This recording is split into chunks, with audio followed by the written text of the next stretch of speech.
Hello दोस्तों, नमस्कार। आप सभी कैसे हैं? आज हम यूपी होमगार्ड की जो नई वैकेंसी आई हैं उनके बारे में आपको पूरा डिस्क्रिप्शन दे रहे हैं। यूपी होमगार्ड की जितनी भर्ती 2025 की अभी आई है, कल ही रिलीज हुई नोटिफिकेशन ऑफिशियली, तो उस नोटिफिकेशन संबंधित मैं आपको सारी चीजें एक्सप्लेन करूंगा। जो वैकेंसी कहाँ पे कैसे है, एग्जाम उनका कैसे होना है और फॉर्म फिलअप कैसे होगा, ये सारी चीजें मैं आपको क्लियरली आज शेयर करूंगा।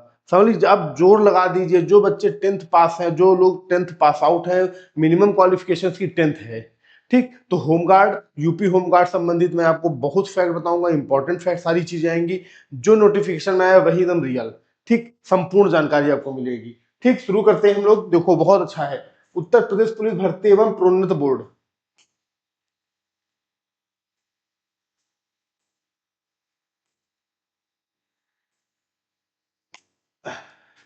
ये देखिए, उत्तर पुलिस भर्ती एवं प्रोन्नत बोर्ड के द्वारा होमगार्ड की वैकेंसी निकली है। ठीक, सूचना विज्ञप्ति। उत्तर प्रदेश होमगार्ड के पदों पर एनरोलमेंट 2025, पीआरपीबी बी होमगार्ड संवर्ग 2025, मतलब कि ये ऑफिशियली आया कि इसके तहत आएगा।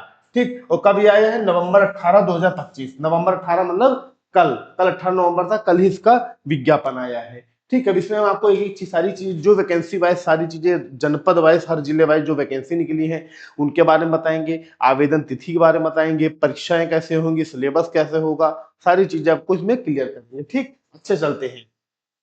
ये देखिए, उत्तर प्रदेश पुलिस भर्ती प्रोन्नत बोर्ड को होमगार्ड मुख्यालय उत्तर प्रदेश द्वारा कुल 41,424 रिक्त पदों पर एनरोलमेंट करने हेतु अधियाचन प्राप्त हुआ है। ठीक, ये देखिए ऑफिशियली निकली है, राइट। उक्त पद में एनरोलमेंट हुए होमगार्ड की ड्यूटी के लिए बुलाए जाने पर शासन द्वारा समय समय पर निर्धारित ड्यूटी भत्ता दिया जाएगा।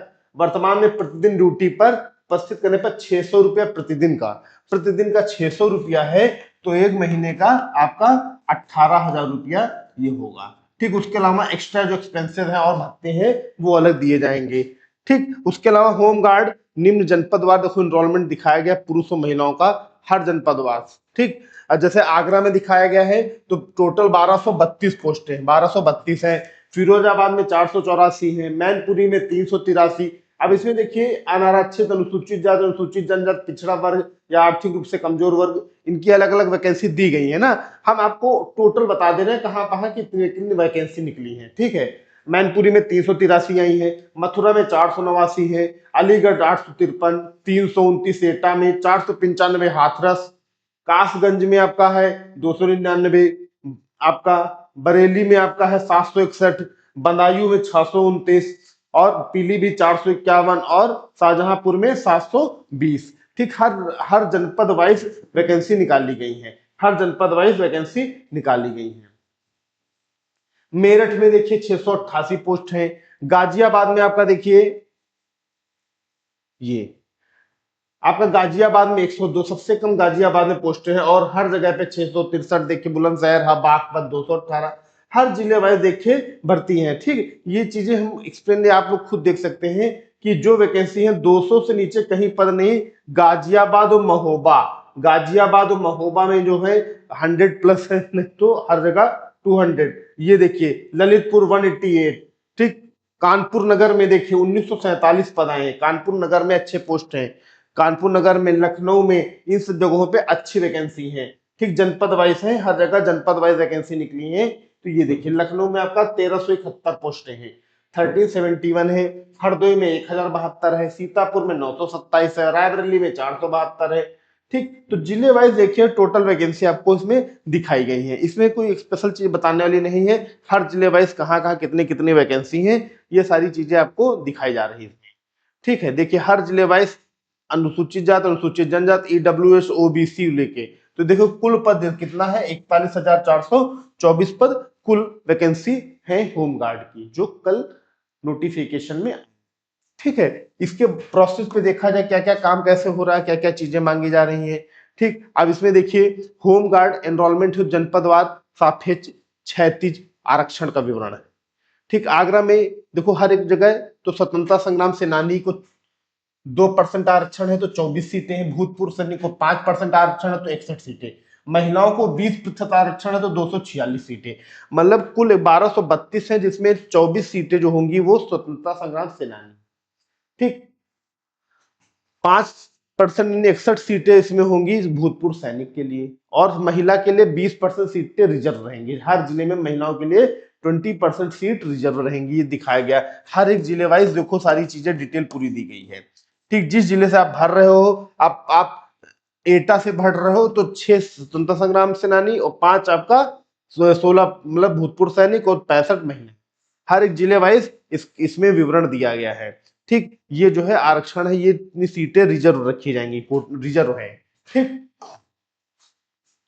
हर जिले वाइज वही चीज देखो दिखाई गई है ना। तो इसमें जो चीजें हैं आप खुद चेक कर सकते हैं कि किसको किसको कितनी छूट मिली गई है। भूतपूर्व सैनिक, स्वतंत्रता संग्राम सेनानी और महिलाओं के लिए इसमें ये सीट दी गई है। टोटल सीट आपका भूतपूर्व सैनिक, ठीक, सॉरी, स्वतंत्रता संग्राम सेनानी, भूतपूर्व सैनिक और महिला, तो ये सीटें जो है आपकी रिजर्व कोटे में है कि ये इतनी सीटें तो लेनी ही लेनी है।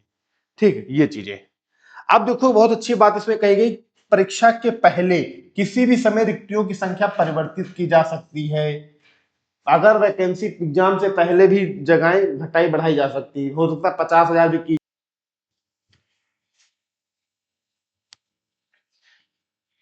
ठीक दोस्तों, अब यहाँ पे हम बात करते हैं समय सारणी।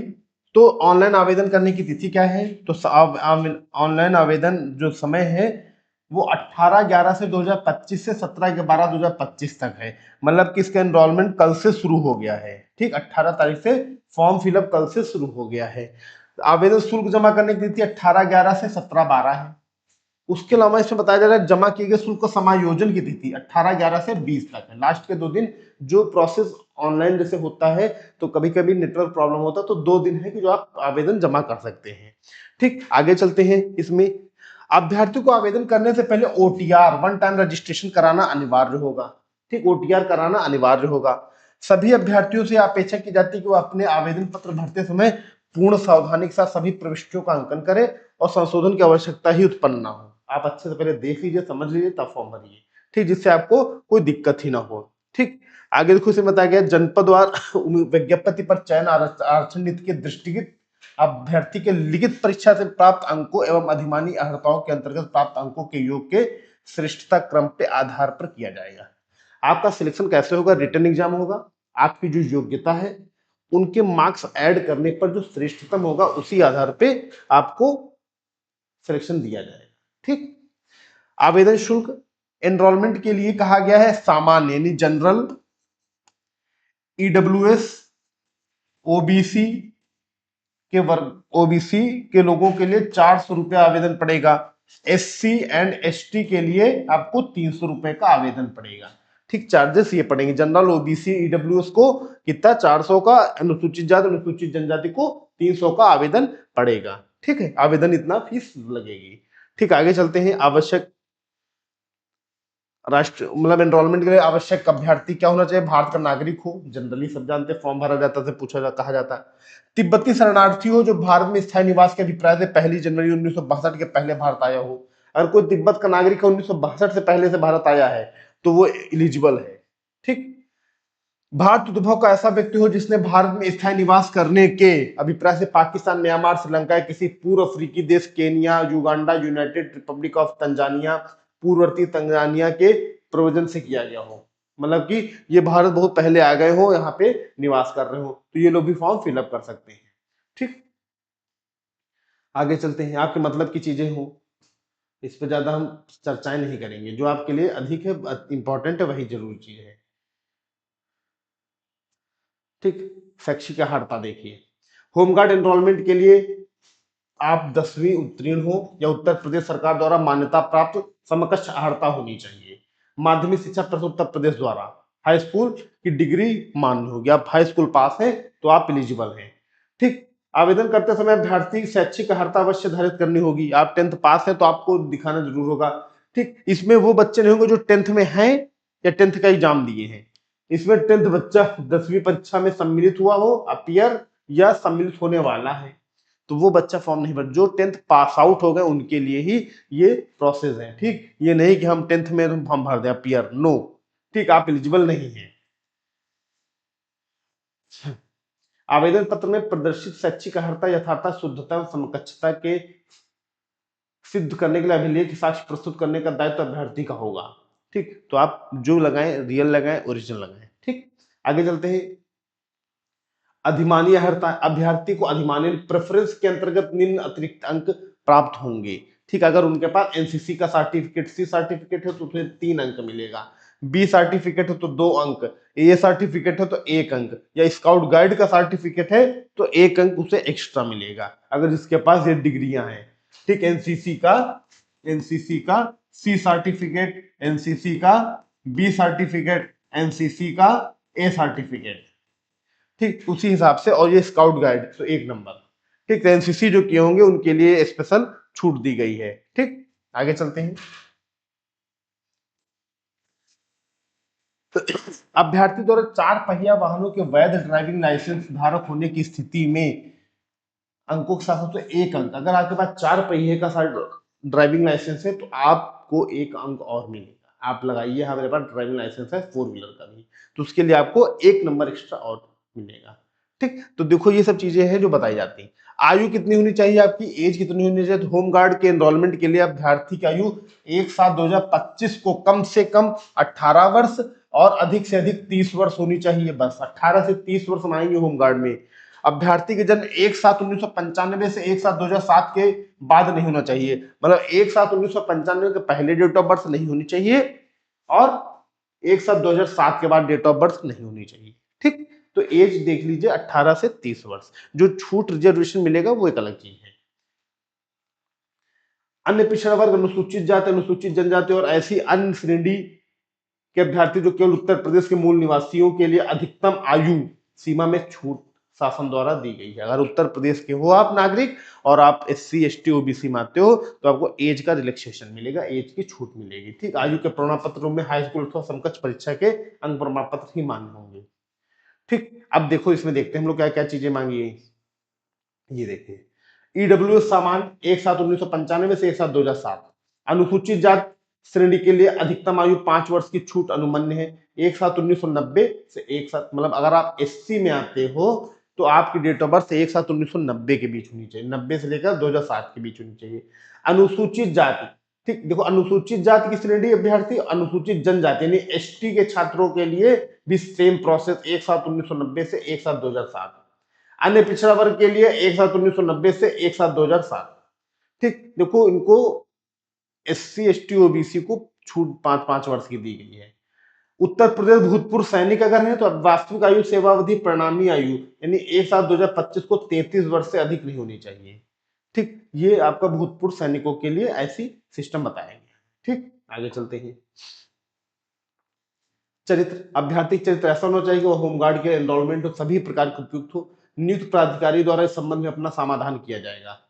ठीक, एनरोलमेंट प्रक्रिया, शासन आदेश संख्या 60/2025 1780-95 2025 8 प्रकीर्णन 2012 दिनांक 3/11/2025 में निर्धारित उत्तर प्रदेश राज्य होमगार्ड एनरोलमेंट मार्गदर्शिका के अधीन किया जाएगा। ठीक, तो मतलब ये जो वैकेंसी निकली है ये आवेदन जो है ये है। ठीक, होमगार्ड का। लिखित परीक्षा पे बात की तो लिखित परीक्षा जिनके आवेदन सही पाए जाएंगे उनसे लिखित परीक्षा में सम्मिलित होने की अपेक्षा की जाएगी। लिखित परीक्षा में कैसे प्रोसेस होगा? सामान्य ज्ञान केवल आएगा, देख ही लीजिए एकदम मजेदार, केवल जीके जीएस आएगी और कुछ नहीं, प्लस स्टैटिक जीके। ये चीज मजबूत करना और कुछ, ना मैथ आना, ना रीजनिंग आनी, ना हिंदी आनी, ना इंग्लिश आनी, कुछ सिर्फ जीके जीएस। तो आप अच्छे से प्रिपेयर हो, 100 क्वेश्चन रहेंगे, 100 अंक रहेंगे, 2 घंटे का पेपर होगा, 100 क्वेश्चन 100 नंबर और 2 घंटे का आपका एग्जाम होगा। राइट, प्रत्येक प्रश्न के लिए 1 अंक निर्धारित है, हर एक परीक्षा के लिए 1 अंक निर्धारित है। लिखित परीक्षा में 25% से कम अंक प्राप्त करने वाले अभ्यर्थी एनरोलमेंट के लिए पात्र नहीं होंगे। रिटर्न एग्जाम होगा, अगर उसमें आप 25% भी नंबर कम आए हो तो आप बाहर, इसीलिए तो OTR कराया जा रहा है, वन टाइम रजिस्ट्रेशन। अगर आप 25% से कम नंबर नहीं, 100 में तुम्हें 20 है 15 है तो आप बाहर हो, 25 से उससे अधिक आएंगे तो आप अवेलेबल हो, अदरवाइज नहीं। ठीक, किसी भी जनपद के अभ्यर्थी को उत्तर प्रदेश पुलिस भर्ती पूर्व बोर्ड लिखित परीक्षा के एक ही दिनांक को एकल पाली में अथवा एक से अधिक पाली अथवा एक से अधिक दिनांकों में विभिन्न प्रश्न पत्र के साथ विभिन्न पालियों में कलम और कागज आधारित लिखित परीक्षा विमान प्रणाली के माध्यम से संचालित करेगा। मतलब आपकी परीक्षा एक दिन नहीं होगी, कई दिनों में होगी और फिर नॉर्मलाइजेशन भी होगा इसका। ठीक, OMR बेस पे होगा, ऑफलाइन पेपर होगा। राइट, आगे चलते हैं। लिखित परीक्षा 2 घंटे की होगी, 120 मिनट होगा, 100 क्वेश्चन 100 नंबर का होगा, ये हर एक क्वेश्चन 1 नंबर का। ठीक, लिखित परीक्षा में ओएमआर बेसिस पे होगी। नेक्स्ट अब आते हैं, प्रत्येक प्रश्न के लिए 4 विकल्प चयनित उत्तर के लिए ओएमआर दिया जाएगा। आपको नीला या काला बॉल पॉइंट पेन का उपयोग किया जाएगा, इस और कोई नहीं ले जाएंगे आप। किसी प्रश्न में एक विकल्प गोले के साथ साथ अन्य विकल्प गोले पर किसी प्रकार की मार्किंग में धब्बा बन जाता है तो उस प्रश्न को तुरंत वहां पे गलत कर दिया जाएगा।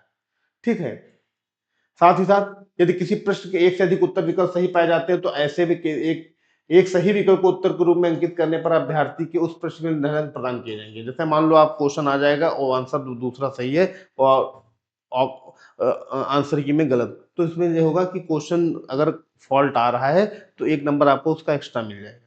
ठीक, ये चीज बताई जाएगी। ओएमआर उत्तर पत्र की 3 प्रतियां होंगी, 3 पत्रिका होंगी जिनमें से मूल प्रति स्कैनिंग के लिए जाएगी, द्वितीय प्रति उत्तर प्रदेश पुलिस भर्ती बोर्ड के लिए जाएगी और तीसरी प्रति जो होगी वो कैंडिडेट को मिलेगी। तीसरी प्रति कैंडिडेट को मिलेगी। ठीक, पहली प्रति कहाँ जाएगी, आपकी पहली प्रति स्कैन होगी और दूसरी यूपीपी उत्तर प्रदेश भर्ती बोर्ड के पास जाएगी। मूल प्रति अपने साथ लेकर चले जाने पर उसका अभिवर्तन स्वतः निरस्त, अगर आपने पहली कॉपी लेके चले गए तो आपका सिर्फ आप फेल हो गए, मतलब बाहर डिस्क्वालीफाई हो जाएंगे। लिखित परीक्षा प्रवेश पत्र यथा समय उत्तर प्रदेश पुलिस भर्ती एवं प्रोन्नत बोर्ड की वेबसाइट इस पर उपलब्ध होंगे, जहां से अभ्यर्थी उसे स्वतः डाउनलोड कर प्राप्त कर सकते हैं। ठीक, लिखित परीक्षा की तिथियां व समय की सूचना यथा समय उत्तर प्रदेश पुलिस भर्ती बोर्ड प्रोन्नत बोर्ड वेबसाइट पर प्रदर्शित की जाएंगी। आगे चलते हैं हम लोग।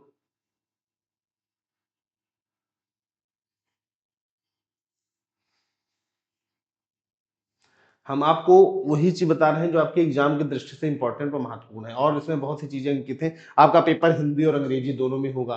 ठीक, लिखित परीक्षा उपरांत उत्तर प्रदेश भर्ती बोर्ड द्वारा उत्तर कुंजी प्रकाश आंसर की प्रकाशित की जाएगी, जिससे आप अपने आंसर्स मैच कर सकते हैं, मिला सकते हैं। ठीक है, अब देखो इसमें बहुत सी चीजें बताई गई हैं जो आपके मतलब की चीजें उतनी नहीं है, जो आपके मतलब की चीजें वो मैं आपको बताता चल रहा हूँ ना।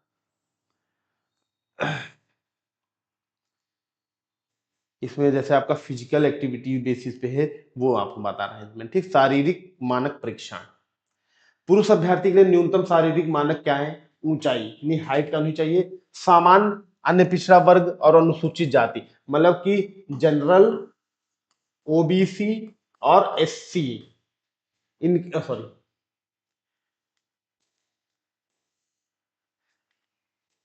एससी, इनके लिए क्या होनी चाहिए, अभ्यर्थी की न्यूनतम आयु 168 सेंटीमीटर 168 सेंटीमीटर होनी चाहिए। अनुसूचित जनजाति एसटी के जो पुरुष होंगे, पुरुष की बात हो रही है, तो उनकी न्यूनतम ऊंचाई 160 सेंटीमीटर होनी चाहिए। ठीक, सीना यानी कि चेस्ट कितना होना चाहिए, सामान्य, जनरल, ओबीसी और एससी,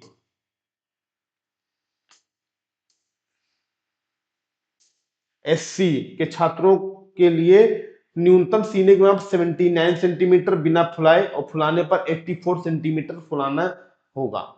और वहीं एसटी के लिए न्यूनतम 77 सेंटीमीटर और कम से कम 82 सेंटीमीटर फुलाना होगा। ठीक, मतलब मिनिमम 5 सेंटीमीटर आपका चेस्ट खुलना चाहिए। ठीक, मिनिमम 5, देखो इसमें दिया गया न्यूनतम 5 सेंटीमीटर सीने का फुलाव अनिवार्य है। तो 79 जनरल ओबीसी एससी के लिए है और फुलाने पर 84 सेंटीमीटर, एसटी के लिए 77 सेंटीमीटर है और फुलाने पर 82 सेंटीमीटर। ठीक, तो ये शारीरिक दक्षता है, आपका होना चाहिए। ठीक, महिलाओं के लिए क्या है, महिला अभ्यर्थी के लिए न्यूनतम शारीरिक मानक, तो सामान्य, जनरल, ओबीसी और एससी के लिए, अनुसूचित जातियों के लिए न्यूनतम ऊंचाई 152 सेंटीमीटर महिलाओं की होनी चाहिए और एसटी की महिलाओं के लिए न्यूनतम 147 सेंटीमीटर हाइट होनी चाहिए। और कहा गया है महिलाओं का वजन न्यूनतम 40 किलोग्राम होना चाहिए, 40 किलोग्राम से कम है तो आप बाहर है, न्यूनतम 40 किलोग्राम होना चाहिए महिलाओं का वजन। ठीक, आगे चलते हैं। अब देखिए शारीरिक दक्षता परीक्षा कैसे होगी। अब लेखों की समीक्षा और शारीरिक मानक परीक्षण में जनपदवार सफल पाए गए अभ्यर्थियों से शारीरिक दक्षता परीक्षा में सम्मिलित होने की अपेक्षा की जाएगी और इसमें परीक्षा में अहम होने के लिए पुरुष अभ्यर्थी है 4.8 किलोमीटर की दौड़ 28 मिनट में पूरी करनी होगी और महिला अभ्यर्थी को 2.4 किलोमीटर की दौड़ 16 मिनट में पूरी करनी होगी, ये आवश्यक है। ठीक, अगर इस समय के भीतर आप नहीं कर पा रहे हैं तो आप वहां से पात्रता आपकी खत्म हो जाएगी। तो ये फिजिकल एक्टिविटी शारीरिक दक्षता से कराई जाएगी। अगर इसमें आप फेल हो जाएंगे तो ये एलिजिबल आप नहीं रहेंगे। ठीक, आगे चलते हैं। शारीरिक दक्षता परीक्षा आप क्वालिफाई है तो बोर्ड वेबसाइट पे आपका रिजल्ट भी आ जाएगा, आप क्वालिफाई हो जाएंगे। ठीक है, अब देखिए इसमें वही सब चीजें बताई गई हैं कि पास हो जाओगे तो ये है वो है, सारे रिजल्ट इसी पे आएंगे, मतलब ये सब चीजें हैं। और इसमें जो आपका प्रोसेस है वो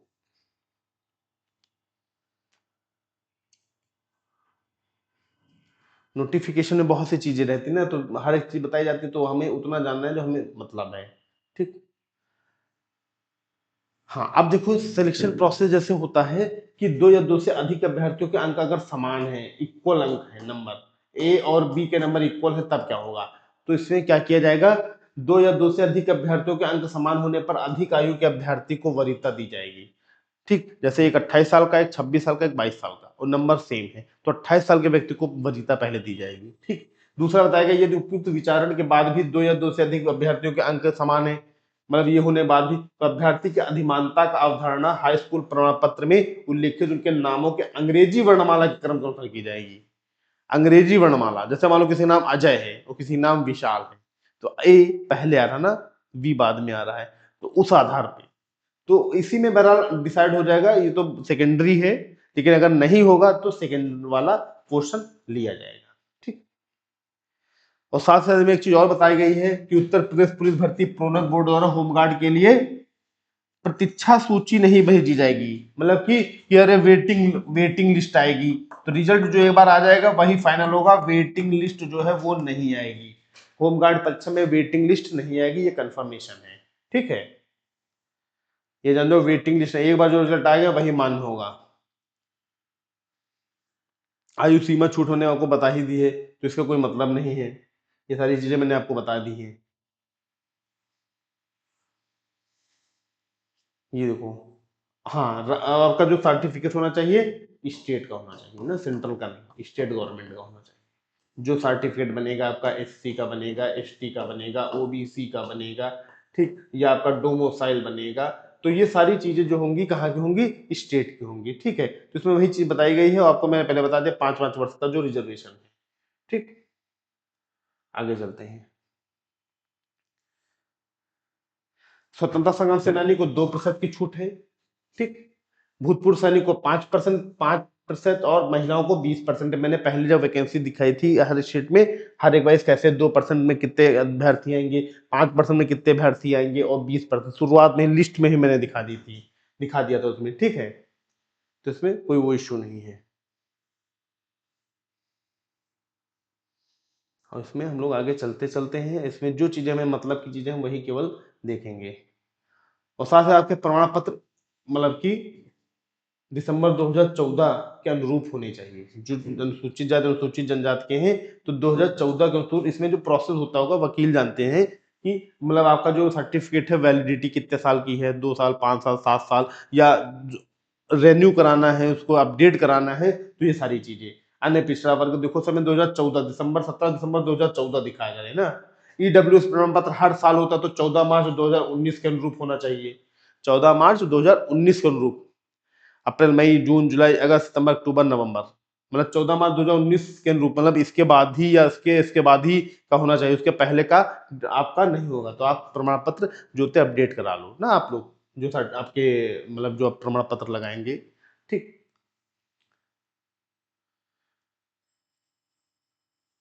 ये देखिए सब वही प्रोसेस, मूल निवास प्रमाण पत्र है, ये सब चीजें। अब स्वतंत्रता संग्राम सेनानी में कौन आता है, कि जो स्वतंत्रता संग्राम सेनानी का तात्पर्य उत्तर प्रदेश के ऐसे आदिवासी जो भारत के स्वतंत्रता संग्राम में भाग लिया हो, वो तो भैया बहुत पुराना हो गया ना, तो ये सब प्रोसेस है देखो दिया गया है ना, ये चीज है, तो इसमें इतना वो नहीं है। भूतपूर्व सैनिक भूतपूर्व सैनिक जो आर्मी एयरफोर्स नेवी में रहे हों या पैरामिलिट्री फोर्सेज में रहे हों, उन्होंने अपने पद से वीआरएस ले लिया, रिटायरमेंट ले ली, उसके बाद वो अप्लाई करना चाहते हैं तो अप्लाई करें, और अप्लाई करने पर इनको मतलब जो चीजें होंगी छूट दी जाएंगी। भूतपूर्व सैनिक के तहत जो भारत थल सेना, नौसेना, वायुसेना, किसी कोटि में यानी कि अनायोजित रूप में सेवा की हो, तो अपनी पेंशन अर्जित करने के बाद ऐसी सेवा से सेवानिवृत्त हुआ हो, या चिकित्सा आधार पर जैसा कि सैन्य सेवा के लिए अपेक्षित हो, ऐसी सेवा निर्मुक्त किया गया हो, ऐसी परिस्थिति में जो उसके नियंत्रण से बाहर हो, या निर्मुक्त किया गया हो, तो उससे चिकित्सीय अन्य जो अयोग्यता पेंशन दी गई है। ठीक, तो इसमें भूतपूर्व सैनिक मतलब जो लोग पहले से रिटायरमेंट ले लेते हैं, फिर वो अपनी तैयारी कर सकते हैं। ठीक, इसमें कोई वो नहीं है। अगला है, अब देखिए इसमें टेरिटोरियल आर्मी का भी होना चाहिए, मतलब ये सब चीजें जो 100 पुरस्कार पाने वाले, तो ये भूतपूर्व सैनिक से संबंधित जो तथ्य हैं, जो लोग फॉर्म भरेंगे उनको पता होगा। ठीक, यदि अनुसूचित जनजाति की कोई स्त्री किसी सवर्ण पुरुष से विवाह करती है, तो उसे विवाह के उपरांत भी पूर्व में अनुमन्य आरक्षण मिलता रहेगा। ठीक, कोई एससी एसटी की महिला जनरल शादी कर ली, जनरल के या कैंडिडेट से, क्षत्रिय से, ब्राह्मण से या किसी से शादी कर ली, तो उसको जो आरक्षण मिलेगा वो अनुसूचित जाति, अनुसूचित जनजाति, किसी भी सवर्ण पुरुष से विवाह करी तो उसे विवाह के बाद भी अनुमय आरक्षण मिलता रहेगा।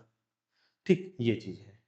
यदि कोई सवर्ण स्त्री किसी अनुसूचित जाति जब पुरुष से विवाह कर ली, तो स्त्री को आरक्षण व्यवस्था के अंतर्गत लाभ अनुमन्य नहीं होगा।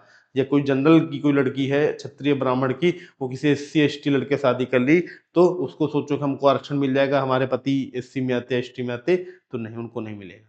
ठीक, देखो इसमें सीधा सीधा खुला ओपन बता दिया गया है। गोद लिए जाने पर संबंधित बच्चा गोद लेने वाले व्यक्ति की अपनी संतान स्वरूप हो जाता है। यदि यदि अनुसूचित जाति, अनुसूचित जनजाति का कोई व्यक्ति किसी सवर्ण बच्चे को नियमानुसार गोद ले लेता है, तो उस बच्चे को आरक्षण व्यवस्था के अंतर्गत लाभ अनुमन्य होगा।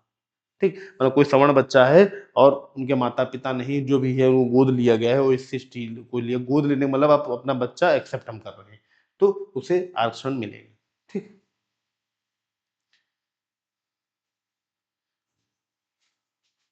अब देखो इसमें बता देगा केंद्र सरकार की सेवाएं हुई तो मान्य उच्च जाति प्रमाण पत्र मान्य नहीं होगा। ठीक, मैंने पहले आपको बता दिया था, स्टेट गवर्नमेंट का लगेगा। ठीक, आगे चलते हैं।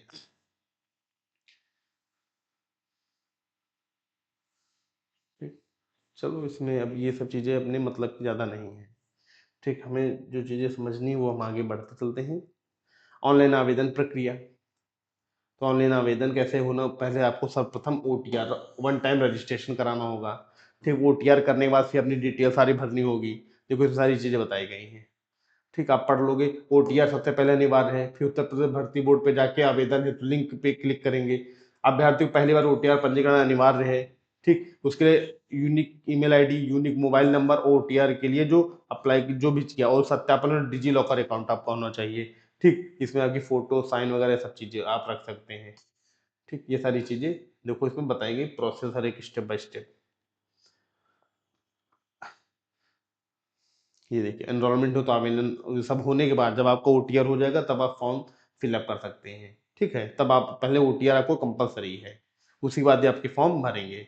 ठीक, आपका फोटोग्राफर आप बता दें, फोटोग्राफ करनी हो कैसी होनी चाहिए, रियल टाइम फोटोग्राफ होनी चाहिए, मतलब कि लाइव, कि जब फॉर्म भरा जाए तो आपकी फोटो खींच के डाली जाए। अभ्यर्थी को रियल टाइम लाइव फोटोग्राफ ली जाएगी। रियल टाइम फोटोग्राफ की शर्तें क्या होंगी, रियल टाइम फोटोग्राफ है तो वेब कैमरा या कोई उपकरण से आवेदन पत्र भरने दौरान रियल टाइम फोटोग्राफ ले सकते हैं। ये नहीं कि हम 2 महीने पहले फोटो खिंचाओ डाल देना, रियल टाइम।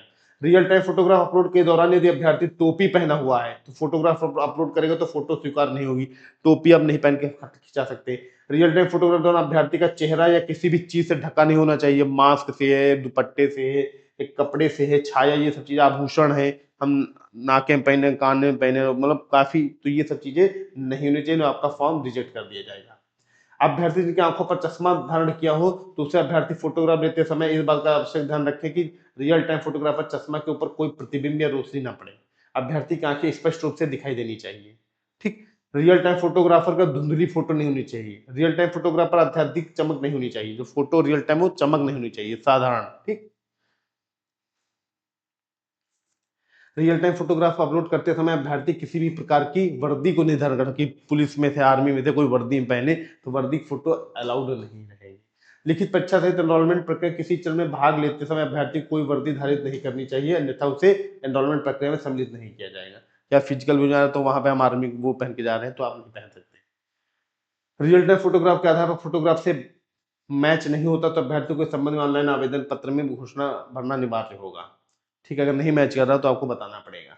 यदि आवेदन द्वारा आधार नहीं दिया गया तो किसी अन्य निर्धारित सरकारी पहचान पत्र माध्यम से आवेदन किया गया हो तो उसे आवेदन पत्र निर्धारित स्व घोषणा पत्र भरना होगा। मतलब आधार आप नहीं लगाए हो, आप ड्राइविंग लाइसेंस लगा दिए या पैन कार्ड लगा दिए, तो उसके लिए फॉर्म होगा, वो भी आपको फिलअप करना होगा। ठीक, आधा लगा दो तो कोई दिक्कत नहीं। हस्ताक्षर, आपके साइन कैसे होने चाहिए? सफेद कागज पर काले स्याही वाले पेन से 50 mm या 200 mm के आकार के बॉक्स के अंदर हस्ताक्षर करना होगा, मतलब कि इतना बड़ा बॉक्स होगा और इसमें अपना साइन करना होगा। हस्ताक्षर रनिंग लेटर में होना चाहिए, ब्लॉक लेटर में नहीं। हस्ताक्षर जेपीजे या जेपीजी फॉर्मेट होनी चाहिए। आकार 50 mm से 200 mm होना चाहिए या 140-160 पिक्सल का होना चाहिए। फाइल का साइज 30 KB से 50 KB के बीच होनी चाहिए। मतलब अपलोड होगा तो उसमें सब डिटेल आ जाएंगी ना जब फोटो डाली जाती है। हस्ताक्षर केवल आवेदक का ही होना चाहिए, किसी और का नहीं होना चाहिए। ठीक। ऑनलाइन आवेदन का भुगतान शुल्क, तो भुगतान जो फॉर्म भरेगा तो उसमें आएगा, बताएगा। नेक्स्ट, शैक्षिक आरक्षण संबंधित प्रमाण पत्र, तो वही सर्टिफिकेट जो आपको लगेंगे। ठीक, आपका एग्जाम संबंधित जो चीजें वो मैं आपको एक्सप्लेन करता चल रहा हूँ ना।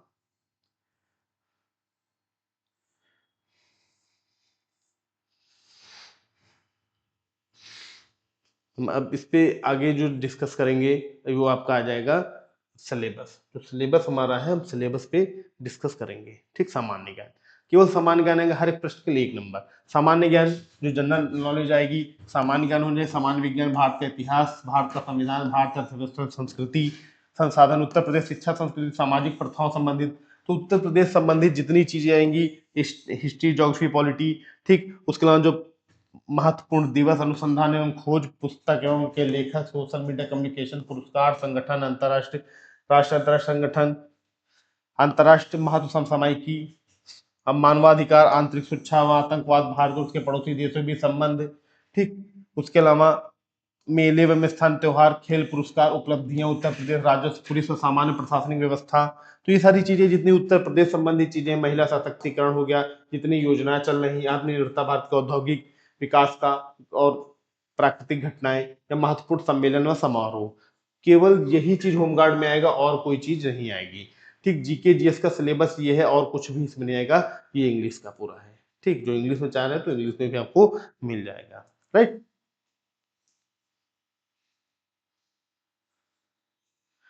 ओके, बस हमारा यही तक है, और उसके बाद प्रोसेस है जो सर्टिफिकेट बेसिस पे। तो हमारा जो सिलेबस, हमारा पैटर्न, हम सारी चीजें इस वीडियो में बता चुके हैं। आप वीडियो को देखिएगा, सारी चीजें आपकी क्लियर हो जाएंगी, और फॉर्म फिलअप करिएगा बहुत केयरफुली, कि फॉर्म अगर आपका गड़बड़ हो जाएगा तो फिर दिक्कत होगी। सबसे अच्छी बात है कि जो वैकेंसी है 41,000 प्लस है, ये बहुत बड़ी चीज है। इतनी वैकेंसी इतनी दिन निकलती नहीं है। ज्यादा वैकेंसी निकली, 10th पास मांगे हैं, 18,000 रुपये वेतन रहेगा, और साथ ही साथ आपके और भी अलाउंसेस, भत्ते, ये सब मिलके ठीक ठाक आपका अमाउंट आ जाएगा। राइट, तो यूपी होमगार्ड की 41,000 पोस्टों के लिए आपको हमारी तरफ से बधाइयां, और फॉर्म भरिए और प्रोसेस में पूरी तरह लग जाइए। पार्थिव अचीवर्स आपके साथ रहेगी, पूरी टीम रहेगी जो आपको बेहतर से बेहतर कंटेंट और बेहतर से बेहतर मॉक टेस्ट प्रैक्टिस प्रोवाइड कराएगा। ओके, थैंक यू, धन्यवाद, नमस्कार, जय हिंद, जय भारत।